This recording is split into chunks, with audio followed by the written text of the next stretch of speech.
Do you ever put something off, even when you know it's important?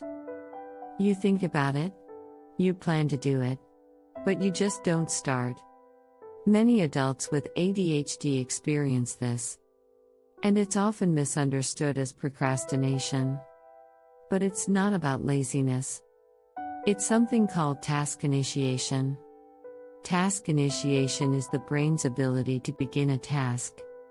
For ADHD brains, starting is often the hardest part. Even when you care. Even when you want to do it. Your brain may struggle to shift from thinking into action. That's why you might delay starting, avoid the task, or feel stuck. This is not a character flaw. It's how your brain is wired. One simple way to help is to reduce the starting point. Instead of thinking, I need to finish this try, I'm just going to start for 2 minutes, no pressure to complete it. Just begin. Another strategy, make the first step very visible. For example, open the document or place the item where you can see it. This lowers resistance. If starting feels difficult, you're not alone. And it doesn't mean you're lazy.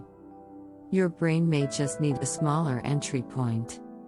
Do you find it hard to start tasks even when you want to?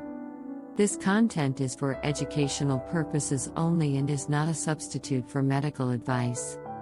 If this helped you understand your ADHD brain, subscribe to Focus Mode ADHD.